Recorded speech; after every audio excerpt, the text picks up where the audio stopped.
Welcome to For the First Time in Forever, the show that aims to fill the gaps in all of our watch lists. Last week we took a trip to transsexual Transylvania and spoke about the Rocky Horror Picture Show, and if you want to watch that video, I'll include a link in the description. But for this week, things are getting a little larger, so pop a coin into your Zoltar machine, roll out your giant floor piano, and get ready for big.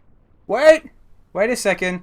I am going to be talking about spoilers for this film, so consider this your warning now.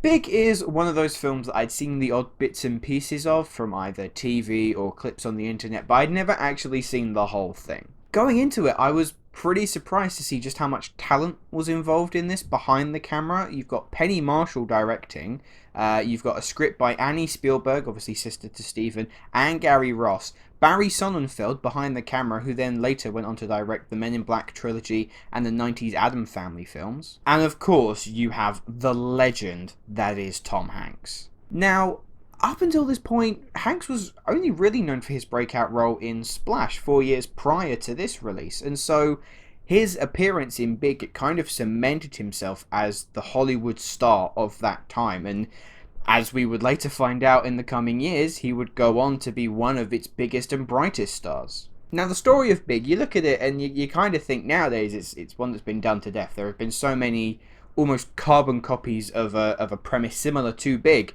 But at the time, in the 80s, there were a lot of body-switching films, but never one that specifically focused on the individual person switching. And so basically for Big, we have a 12-year-old called Josh who is fed up being treated like a kid all the time, and he discovers a fortune-telling machine at a carnival. Now, he wishes to be big, and the next morning wakes up to find that the wish has come true, and that he now looks almost 15 years older. Cue his eventual involvement with a toy company and struggling to get to grips with adult life, and you get Big.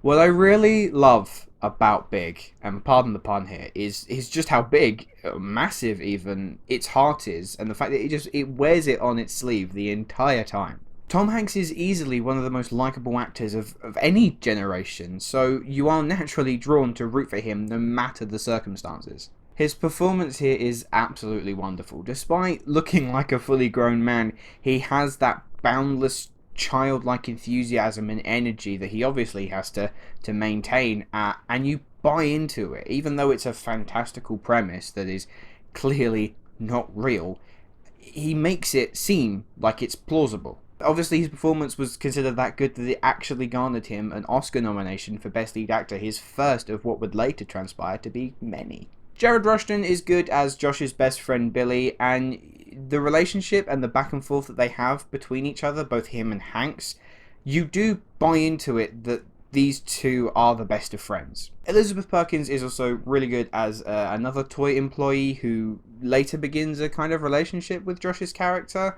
And let's talk about this. She's hooking up with a child. Like, I know that it's she had no idea that he was actually 12, and this isn't a normal scenario by any means. But yeah, that's a 12-year-old boy. She is playing hide the zucchini with a boy that probably still laughs at the word boobies. Yeah, you're on a list now. See that look right there? That's not peace and acceptance. That's the realization that she's on a register now. But other than that, I thought it was a really strong and endearing performance. Now, the film does fall victim to a couple of cliches that a majority of 80s movie of this kind of style and tone did, and one of those is, well, it's kind of the villain of the film. There's not really a villain per se, but if you had to pick an antagonist, it would be this corporate arsehole who's obviously, he's the slimy type that's trying to worm his way through in the company, trying to undermine the boss or other fellow employees. The movie doesn't really add anything new to this formula, so for me it just kind of fell a bit flat. I also did find that the movie began to lose steam a bit towards the end, more or less where Josh is starting to adapt a bit better to adult life. He's got to get a presentation together, and the focus isn't as much on reversing the wish, finding that Zoltan machine. So for me, it just began to lose a bit of that energy and excitement that the first almost 90 minutes had. Thankfully, that doesn't last for too long, and I did find the ending of Josh transforming back into his younger self, and the suit just drowning him as he walks back.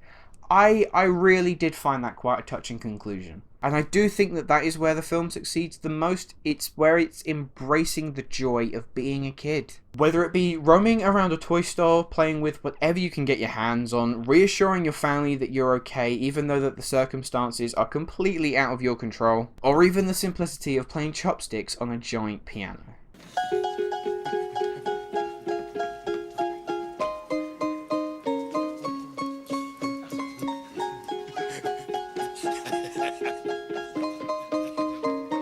So here's a little Luke's Reviews exclusive for you. When I went on holiday to New York last summer, we took a trip to Macy's, and they have a giant floor piano in homage to the one from Big, and me and my sister thought it would be a good idea to have a little go.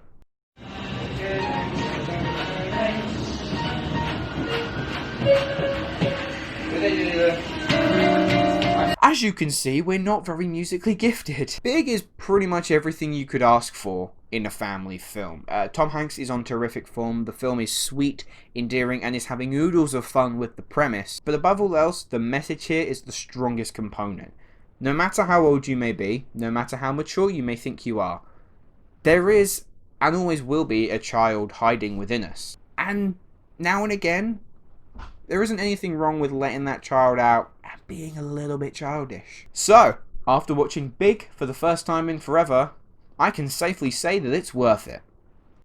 Anyway guys, those are my thoughts on Big. Let me know what you thought of the film down in the comments below, as well as any films that you have yet to see. Next week, I'm very happy to announce that I will be having my first guest on the show. I'm going to be joined by my good friend Dave Tome. We're going to be talking about a couple of films, and here is just a little teaser of what you can expect.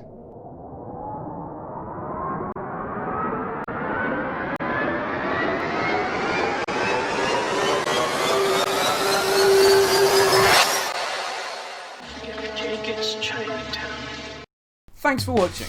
If you have enjoyed this video and you'd like to see more, please make sure that you click that like button and subscribe to the channel if you haven't already. All the links to my social media accounts, my Facebook, Twitter, Instagram and my letterbox are all in the description below. And if you haven't liked the video, what are you still doing here?